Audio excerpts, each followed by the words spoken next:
नमस्कार, आप देख रहे हैं नेक्स्ट नाइन स्पोर्ट्स और स्वागत है आपका हमारी खास अपडेट में। मैं हूं आपके साथ अभिलाष।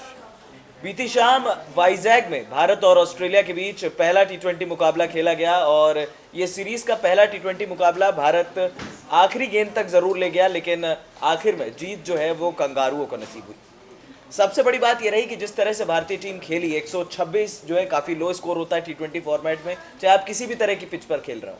लेकिन उसके बाद आखिरी गेंद तक उस मुकाबले को ले जाना, जसप्रीत बुमराह का वो मैजिकल स्पेल, वो आखिरी ओवर, बेहतरीन गेंदबाजी और आखिरी ओवर में जिस तरह से उमेश यादव को एग्जीक्यूट करना था वो उसे एग्जीक्यूट नहीं कर पाए। बड़ी बात यह है कि भारतीय टीम की कई कमजोरियां कल फिर उजागर हुई। पिछले 1.5-2 महीनों में हमने कई दफ़ा जो भारत के जो बैटिंग ऑर्डर में है वो इंस्टेंट कोलैप्स देखा है। आप 80 पर 2 से 126 पर 7 पहुंचते हो। 10 ओवर में भारत के 80 थे और उसके बाद 20 ओवर का जब खात्मा हुआ, यानी कि 9 ओवर के बाद सिर्फ और सिर्फ एक बाउंड्री लगी है, वो भी महेंद्र सिंह धोनी का वो छक्का। आखिर ओवर तक वो मैच ले गए थे। अब हम इसमें महेंद्र सिंह धोनी को भी नहीं बोल सकते कि उनकी पारी स्लो थी या फिर उस तरह से वो खेल रहे थे, क्योंकि उनका खेलने का तरीका वो है, उनकी खेलने की शैली वही है। और यहाँ पर जब सामने से सपोर्ट नहीं मिलेगा तो शायद महेंद्र सिंह धोनी भी कुछ नहीं कर पाएंगे। हालांकि भारत के लिए राहत की खबर भी ये सामने आई कि केएल राहुल की शानदार फॉर्म में वापसी हुई। बेहतरीन उन्होंने अर्धशतक जड़ा, लेकिन अर्धशतक की बदौलत ज़रूरी नहीं है कि भारत की जीत जो है वो गारंटी हो जाती, क्योंकि जहाँ पर भारत को पार्टनरशिप की ज़रूरत थी वहाँ पर भारत पार्टनरशिप नहीं बिल्ड कर पाया। ये बात साफ तौर पर देखी जा रही थी। आपको बता दें कि अगला जो टी20 है वो चिन्नास्वामी स्टेडियम बेंगलुरु में खेला जाएगा। 27 फरवरी को ये मुकाबला है, लेकिन उससे पहले विराट कोहली को अपनी टीम में काफ़ी सारी चीज़ें देखनी पड़ेंगी। जैसे जैसे वर्ल्ड कप नज़दीक आता जा रहा है वैसे वैसे हमारा जो बैटिंग ऑर्डर है वो पूरी तरह से इंस्टेंट कोलैप्स देखने को मिल रहा है उसमें। आप वनडे सीरीज उठा लीजिए, सिडनी में खेला गया वो पहला मैच, भारत 4 पर 3। हैमिल्टन वनडे उठा लीजिए, Bharat 92 all out. Wellington one day उठा लीजिए, भारत 18 पे 4। और उसके बाद वाइजैग आपके घर में, सामने वाली टीम इतनी कमज़ोर, आपके घर में आकर अगर आपको 126 पर 7 पर रोक रही है, दैट मीन्स कि यहाँ पर भारत की बल्लेबाजी में फिलहाल खोट निकलकर सामने आ रहा है। हर मैच में अगर आप ये सोचेंगे कि रोहित शर्मा या फिर बाकी खिलाड़ी ही आपको मैच जिता कर देंगे, तो अब यहाँ पर सोचने की ज़रूरत है टीम मैनेजमेंट को। ये जिद छोड़नी पड़ेगी कि आप किस टीम को खिलाना चाहते हैं, किस खिलाड़ी को खिलाना चाहते हैं। क्योंकि अगर आपने आप कल की टीम पर नज़र डालें तो भारत के पास सिर्फ और सिर्फ 5 गेंदबाज थे। अमूमन आप देखें, अगर टी20 फॉर्मेट का जो बेसिक नियम होता है, कम से कम आप एक पार्ट टाइम गेंदबाज ज़रूर रखते हैं। विजय शंकर को आखिर बाहर क्यों किया गया, ये बात समझ से पार चली जा रही है। क्या भारत अभी भी वर्ल्ड कप को लेकर सीरियस नहीं है? विराट कोहली की प्रेस कॉन्फ्रेंस में उस दिन कवर कर रहा था, उन्होंने साफ तौर पर ये कहा कि एक दो प्लेयर्स को छोड़ के लगभग हमारे वर्ल्ड कप के प्लान्स क्लियर हैं और हमें जो इश्यूज़ को सॉर्ट आउट करना था हम वो इश्यूज सॉर्ट आउट करेंगे।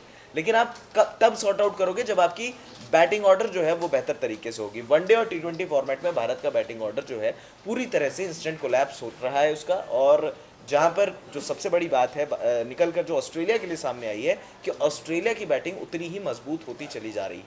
ये इतिहास रहा है, वर्ल्ड कप से पहले ऑस्ट्रेलिया काफ़ी कमज़ोर रहता है, लेकिन वर्ल्ड कप आते आते लगभग सभी टीमें बिल्ड होना शुरू हो जाती हैं। अगर आप देखें, वेस्ट इंडीज़ की टीम में क्रिस गेल की वापसी हुई है शानदार फॉर्म में, और वेस्ट इंडीज़ और इंग्लैंड के बीच एक अच्छा घमासान हम लोग देख रहे हैं।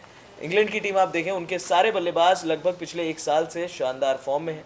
अब सवाल ये उठता है कि क्या ये खिलाड़ी जो भारत के खिलाड़ी हैं, ये वर्ल्ड कप में जो सोच रख के जा रहे हैं, क्या एक आधा मैच ऐसा फंस गया इंस्टेंट कोलैप्स वाला, तो डाउन द ऑर्डर क्या ऐसा कोई बल्लेबाज है जो भारत की पारी को आगे बढ़ा दे या फिर भारत को आगे लेकर चले जाए? क्या हर चीज़ का ठीकरा जो है वो महेंद्र सिंह धोनी ने उठा रखा है, या फिर सारी चीज़ें जो है धोनी और कोहली और रोहित शर्मा पर आकर रुक जाती हैं? क्योंकि बाकी बल्लेबाज जो हैं यहाँ पर कुछ खास कमाल नहीं कर रहे हैं। केएल राहुल का अर्धशतक भारत के लिए अच्छी खबर जरूर लाया है, क्योंकि पिछले 1 साल से फॉर्म में नहीं थे।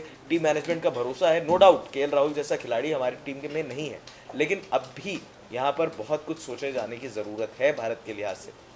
ऑस्ट्रेलिया की तैयारियों के लिहाज से आप देखें तो बहुत ज़रूरी है कि अब भारत जो है वो अपनी तैयारियों को परख ले, क्योंकि यहाँ पर जिस हिसाब से इंस्टेंट कोलैप्स हमने जनवरी, फरवरी और अब एंड आ रहा है, पिछले 2 महीने से हमारी टीम जो है पूरी तरह से बिखरती हुई चली जा रही है। सामने वाली टीम को भी ये बात पता है कि अगर आपने भारत का टॉप ऑर्डर कोलैप्स किया तो भारत का मिडिल ऑर्डर इतना मजबूत नहीं है कि वो बाकी किसी भी सिचुएशन से ओवरकम कर पाए। महेंद्र सिंह धोनी हम मानते हैं कि एक बहुत बड़े बल्लेबाज हैं, लेकिन अब वो उस शैली में नहीं खेलते हैं। ये बात समझनी पड़ेगी। महेंद्र सिंह धोनी फिलहाल उस लेवल पर नहीं खेल रहे हैं कि अगर 20-30 गेंदों में आपको 60-70 रन चाहिए हो, वो उस तरह की हिट नहीं मार सकते। वो आपके गेम को आगे ले जा सकते हैं, आपको मैच निकाल कर दे सकते हैं, करना बाकी बल्लेबाजों को है। और ये शायद बेहतर फिनिशर का काम होता है, और वो काम अपना बखूबी जानते हैं। लेकिन क्या भारत में कोई टीम मैनेजमेंट में कोई ये कहने वाला नहीं है कि जो विकेटें गिरती हैं, यहाँ पर एक ऐसा बल्लेबाज नंबर 6 या नंबर 7 दिनेश कार्तिक को कल खिलाया गया। दिनेश कार्तिक ने कल एक बार फिर निराश किया। हमने ये भी सवाल उठाया था नेक्स्ट 9 स्पोर्ट्स पे कि आखिर दिनेश कार्तिक को वर्ल्ड कप से क्यों बाहर किया गया। लेकिन जिस तरह की गेंद पर वो आउट हुए हैं, हम ये नहीं कह सकते कि वो एक गलती वाली आउट थी, क्योंकि साफ तौर पर जब आपको पता है सिचुएशन वहाँ पर ख़राब है, 92 पर आप 4 हो और उसके बाद आप इस तरह की शॉट खेलोगे, तो जाहिर सी बात है किसी को भी सवाल उठाने का मौका मिलेगा। और शायद अब चयनकर्ता अपनी जगह पर सही हो रहे हैं कि दिनेश कार्तिक को बाहर करके उन्होंने बहुत जो है सही काम किया।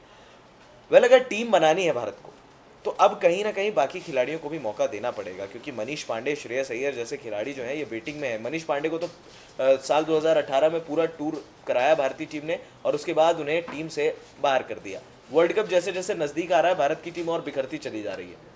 हम कह तो रहे हैं कि नहीं, हम प्रबल दावेदार हैं, हम प्रबल दावेदार हैं, लेकिन किस बात के प्रबल दावेदार? क्या सामने वाली टीम आपके घर, सेम चीज़ वेस्ट इंडीज़ ने भी करी थी। जब बीते साल वेस्ट इंडीज़ जब अक्टूबर नवंबर में आई थी, उस दौरान भी आप जीते ज़रूर, लेकिन गिरते पड़ते जीते। उस दौरान तो वेस्ट इंडीज़ की टीम भी बहुत कमज़ोर थी। जब आप अपने घर में सामने वाली टीम को चैलेंज नहीं कर पा रहे हो, चुनौती नहीं दे पा रहे हो, दैट मीन्स कि आप में वो खोट है और आपको अपनी कमियों को दूर करना पड़ेगा। उमेश यादव पर ठीकरा फोड़ा गया आखिरी ओवर में। हम ये मानते हैं कि चलिए आखिरी ओवर में 14 रन अगर उनको मिले थे तो उनको बचाने चाहिए थे, लेकिन ये भी बॉलिंग एफर्ट की भी तारीफ करनी होगी कि यहाँ पर आखिर गेंद तक जो है वो मैच को ले गए और मैच को पूरी तरह से आगे बनाने के चक्कर में पड़े। यहाँ पर हो सकता है कि जसप्रीत बुमराह का एक आधा ओवर और होता तो भारत शायद इस मैच को आसानी से जीतता, लेकिन वहाँ ज़रूरत क्यों पड़ी? आप अगर एक गेंदबाज को आप डेब्यू करा रहे हो, कृणाल पांडे आपके ऑलराउंडर के रूप में खेल रहे हैं, तो आपको एक प्रमुख गेंदबाज खिलाना चाहिए था। सिद्धार्थ कौल शायद इनसे बेटर ऑप्शन थे। आखिर क्यों उमेश यादव को? या तो फिर आप इनको वर्ल्ड कप के लिए अगर इस स्कीम ऑफ थिंग्स में चौथे गेंदबाज में सोच रहे हो, तो क्यों आखिर उमेश यादव को फिर इतने मौके? क्योंकि फिर आपको उनको वनडे सीरीज़ में भी रखना चाहिए था। तो ये सारे सवाल हैं भारत के लिए जो अब उठने शुरू हो गए हैं। हमारी टीम फिलहाल तैयार नहीं है वर्ल्ड कप के लिए, ये साफ तौर पर देखा जा सकता है। शायद अब भारत को अपने बैटिंग ऑर्डर को भी जो है पूरी तरह से बुनाने की ज़रूरत है। एक आधे मैच में आप लंबी पारी खेल देंगे और उसके बाद आप कहेंगे कि नहीं, हमने रन्स कर दिए। न्यूजीलैंड में भी हमने साफ यही देखा। एक बार विकेटों के गिरने का सिलसिला शुरू हुआ और उसके बाद एक ऐसा बल्लेबाज नहीं था जो पारी को संभाल कर खेलता। हर चीज़ महेंद्र सिंह धोनी शायद हर मैच में रन नहीं बना सकते, और अब ज़रूरत है एक ऐसे बल्लेबाज की जो शायद एक पिंच हिटर का काम करे। ऋषभ पंत को हम ग्रूम करने के लिए रख रहे हैं, लेकिन ऋषभ पंत ने भी फिलहाल निराश किया है वनडे और T20 फॉर्मेट में साफ तौर पर। No doubt red ball cricket में ऋषभ पंत की एक फॉर्म बेहतर है। हम ये मानते हैं कि रेड बॉल क्रिकेट से वाइट बॉल क्रिकेट में आना एक बड़ा डिसीजन होता है, और उसके बाद हो सकता है कि जो लाल बॉल क्रिकेट में रन बना सकता है वो वनडे और T20 फॉर्मेट में भी रन बना सकता है। लेकिन आपको सिचुएशन के हिसाब से भी मैचेस को खेलना पड़ेगा। विराट कोहली, अगर आज विराट कोहली हैं तो वो उस सिचुएशन से डील करके आ चुके हैं। अगर उनको पता है कि मुझे इनिंग्स को बिल्ड करना है, मैं इनिंग्स बिल्ड करूंगा। कल जो ग्लेन मैक्सवेल और डार्सी शॉट ने किया, उन्हें पता है कि आप एक लो टोटल चेस कर रहे हो। लग रहा था ऐसा कि ग्लेन मैक्सवेल का तूफान आया, लेकिन यहाँ पर KL राहुल की पारी उनसे ज़्यादा तेज थी। लेकिन KL राहुल की सिर्फ एक वही पारी थी, भारत 126 तक पहुँच पाया। महेंद्र सिंह धोनी ने आखिर में ज़रूर जो अपना दमखम दिखाया, लेकिन जब आपकी हिटें नहीं लगती हैं, आपके बल्ले पर गेंद नहीं लगता है, तो फिर सवाल आप पर भी उठने चाहिए। अब शायद अब भारत के लिए भी ये सोचने की ज़रूरत है कि आप ऑस्ट्रेलिया के बैटिंग ऑर्डर को कैसे कोलैप्स करोगे।